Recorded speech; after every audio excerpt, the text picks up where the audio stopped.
Magashi mwaramutse neza. Mwaramutse. Yego nitwa Ndahiro Valence Papi. Nguhamagaye ndi mu kiganiro kubera ko nabonye wankoze ikiganiro kanavuga ngo ndi ikigarasha. Nguhamagaye ndi mu kiganiro nabonye wakoze ikiganiro uvuga ko ndi ikigarasha. Ngo kandi ko dukorana n'imitwe irwanya leta. Ariko nashatse facts z'ibyo wagendeyeho ndazibura. Ndagira ngo umbwire mu bushakashatsi waba warakoze unshinja kuba ikigarasha ubushakashatsi wabukoreye. Negeranye inkuru zose wagiye ukora se. Zibyabaye cyangwa izo nkuru zikaba ari impimbano? Izo nkuru ni impimbano kuko nta wundi uba wabajije. Hanyi muri urwego se nta bayobozi bagiye bazibalansinga. Ni gute ukora inkuru ntubaze n'inzego bireba wowe ugapfa guhurutura inkuru umuturage aguhaye gusa. Umuturage ni iki, umunyamakuru ni iki? Hanyi miyo zikozwe ari inkuru mpimbano uri RIB, uri umushinjacyaha, uri iki? Shinzwe nanjye kureba inkuru nk'izo ngizo zibogamye nanjye nkazihengamura. Wowe nkande se? Wowe nkande? Wowe se ukora ziriya nkuru nkande? Nk'umunyamakuru, nk'umuvugizi wa rubanda, nkabaza n'inzego zirebwa n'icyo kibazo. Ntabwo zujuje ubuziranenge, uzasubire kwiga itangazamakuru wowe.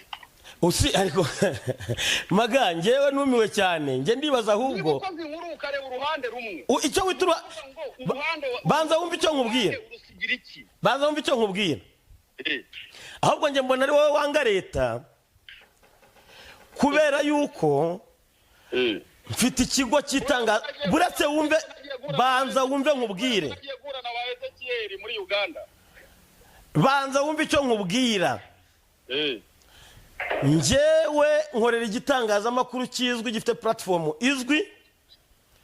Ndamutse nkoza amakuru inkuru itujuje ibisabwa byabazwa ikigo. Kabiri nkoza inkuru mpimbano ni icyaha gihanwa n'amategeko. Hari inzego zakabaye zibinkurikiranaho.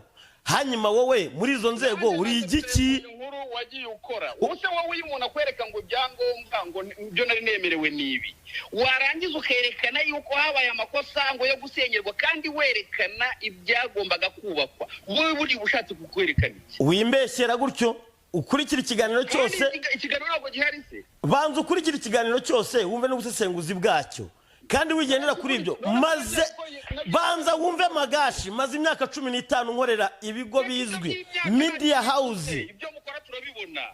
Ubibona nkande wowe se? Ndabibona nk'intore yose. Ahubwo nk'intoragura mayogi. Hanyuma se ko RIB itaramamagara imbwire ngo wakoze inkuru mpimbano, ko polisi itaramamagara ibiguti wakoze ibi bigize icyaha, wowe ubijyaginga nkande? Ubwo wabibonye bura nabo baraza kubibona. Wowe nakarejya muri ratanga mukore inkuru ngo zififitse ngo umuntu ngo ntabwo yamenye ibyo murimo ntabwo tuba tubona. Wowe kirema byo nyine ni umutubuzi, umuntu yararagiriye aba mu Bushinwa, ibyangombwa ntabwo bimuri ibyo. Higira undi ureba. Banza reka ngubwire nanakwiyame mu buryo buri officiel. Nkozi bigize icyaha nabihamagazwaho. Kimwe cyo umujyi wa Kigali ufite umuvugizi ni Madame Emma Claudine Ntirenganya, yahamagawe mu byemezo by'inama ya minisitiri. Ntabwo uvugira umujyi, nturi umuvugizi wawe, nta n'urwego n'uru na rumwe uvugira. Kabiri mfite icyo itegeko nshinga rima uburenganzira. Nkoze ibijyanye n'icyaha hari inzego zakabaye zibinkurikiranaho. Ntabwo wowe Magashi ufite uburenganzira bwo kuza gukora ibintu nka biriya. Ahubwo wowe bagusuzume neza urwo rumogi wavuze badebe neza ahubwo nimba utari ufite muri wowe cyangwa se utaruhinze muri ibyo byatsi byari biri inyuma yawe.